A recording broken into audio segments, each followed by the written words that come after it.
In the hush of Athena's temple, where moonlight filtered through marble columns like silver veins, a young priestess knelt before the altar. Her fingers, steady from years of devotion, glided through cascades of hair so lustrous it rivaled the golden threads of Arachne's fabled weave. The air hung heavy with incense, sacred chants echoing faintly from distant lips as she whispered vows of purity to the unblinking statue of the gray-eyed goddess.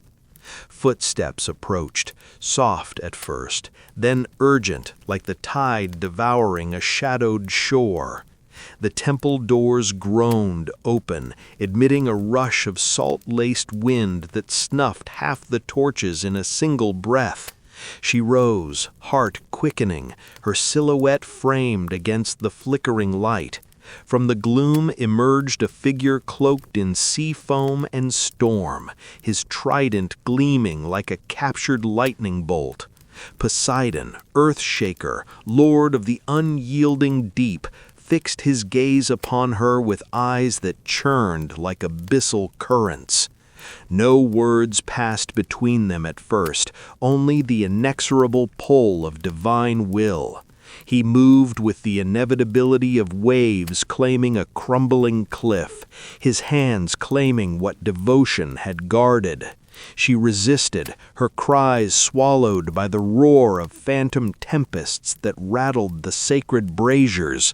The altar, once a bastion of chastity, became the stage of violation. Marble slick with the sweat of struggle, air thick with the brine of his dominion. Athena's statue loomed silent, its carved eyes witnessing every thrust of profane conquest, every tear staining the priestess's robes. As the god withdrew, sated and unrepentant, vanishing in mist as swiftly as he had come, she crumpled to the cold floor. Her body ached with the weight of desecration, her once pristine vows shattered like waves against unyielding rock. The temple, defiled, seemed to pulse with an unseen fury, shadows lengthening across the floor as if the goddess herself recoiled in wrath.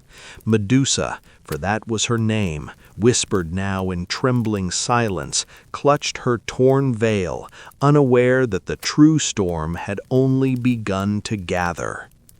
Dawn crept in reluctantly, painting the columns in blood-red hues, but the priestess lingered in vigil, beseeching forgiveness from stone lips that offered none. Whispers spread among the other maidens. The sea god's hunger had invaded the virgin sanctuary, tainting the heart of Athena's domain. Eyes turned toward Medusa, not with pity, but accusation, the mortal vessel for divine outrage. She felt it then, the first stirrings of a gaze turned against her, cold as the depths Poseidon had dragged her into. As the sun climbed higher, bathing the temple in unforgiving light, Athena descended, not in mortal form, but as a tempest of divine indignation. The air crackled with unseen lightning, braziers flaring to life without flame, casting writhing shadows that clawed at the walls like vengeful spirits.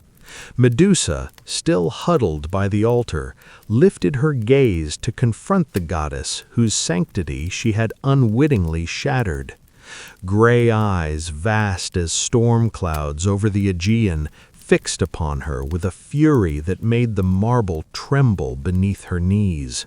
"You dare pollute my house," the goddess thundered, her voice echoing through the columns like the clash of shields in a forgotten war. Poseidon's trespass burned in Athena's immortal heart, yet the Sea Lord's essence rendered him untouchable, his waves too wild, his depths too profound for even wisdom's spear to pierce. Instead, The weight of retribution fell upon the fragile mortal, the priestess whose beauty had lured the gods' insatiable tide. Medusa pleaded, her voice a fractured whisper amid the rising gale, but mercy was a foreign shore to the virgin deity. Sacred vows demanded balance, desecration required transformation. With a gesture sharper than any blade, Athena unleashed her curse. Medusa's silken tresses, once the envy of nymphs in torchlit groves, convulsed and writhed, elongating into a nest of serpents, venomous coils hissing with the fury of coiled tempests.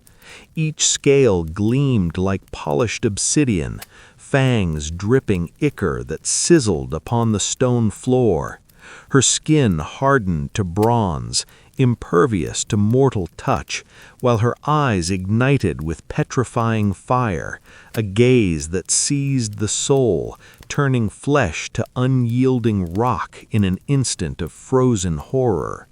No longer priestess, but Gorgon, monstrosity born of misplaced justice, exiled to a distant cavern where long shadows swallowed all light. Word of the affliction spread like mist from the underworld, drawing pilgrims and fools to the temple's outskirts. A sailor, bold with wine, ventured too close, his leer meeting her transformed stare. His body stiffened mid-stride, veins crystallizing into quartz veins, face locked in eternal surprise as stone claimed him whole. Whispers became legends.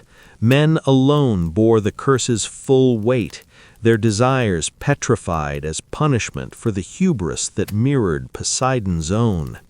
Medusa retreated deeper into isolation, her serpentine crown a constant torment, echoing footsteps in her exile heralding only doom.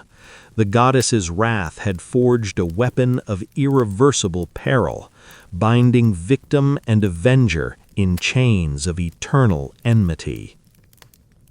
Years turned to shadowed epochs in Medusa's forsaken lair, a yawning chasm on the edge of the world where storm-dark skies wept ceaselessly into the void. Echoing footsteps of the doomed reverberated through torchlit corridors of jagged stone, drawing men whose hubris whispered promises of glory or conquest. Each intruder, armed with bronze and bravado, met the same inexorable fate. A single glance from eyes like fractured emeralds, and life petrified into grotesque statues, limbs outstretched in futile defiance, faces etched with the final flicker of regret. The serpents writhed in ceaseless vigilance, their hisses a dirge for the fallen, while Medusa wandered the silent ruins of her existence, a prisoner of the gaze that both shielded and condemned her. From distant Argos came Perseus, son of Zeus, driven by a king's cruel decree to claim the Gorgon's head as bride price. Guided by Hermes' winged sandals and Athena's polished shield, a mirror to evade direct doom, he infiltrated the cavern under cover of night. The air thickened with the tang of venom and salt, long shadows twisting like specters as his approach stirred the serpent's fury. Medusa stirred from uneasy slumber, her petrifying gaze sweeping the gloom, but the hero averted his eyes, reflection guiding his sickle's fatal arc. Blood sprayed like black ichor from the severed neck, birthing winged Pegasus and the armored Chrysaor from her immortal veins. Perseus fled with his trophy, the head swaddled in a sack, its power undimmed even in death, turning foes to stone at a glimpse, a weapon forged from tragedy. The irreversible choice of divine retribution rippled through eternity, transforming violation into monstrosity, beauty into peril. Medusa's curse, born of Athena's unyielding justice, exposed the fragility of mortal flesh against godly whims. Where one god's desire defiled a sacred space, another's wrath demanded a scapegoat's eternal exile. Fate wove no redemption. Human weakness invited the abyss, and defiance against the divine yielded only petrified silence.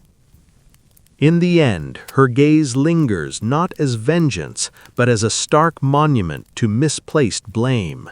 Statues crowding cavern floors, testaments to the cost of unheeded boundaries, where every frozen form whispers of hubris unchecked. The gods moved on, their tempests forgotten, leaving only echoes in the dark, a final unblinking warning carved in stone. Thank you for joining this mythic sleep tale. If these ancient shadows stir your nights, subscribe for more timeless reckonings.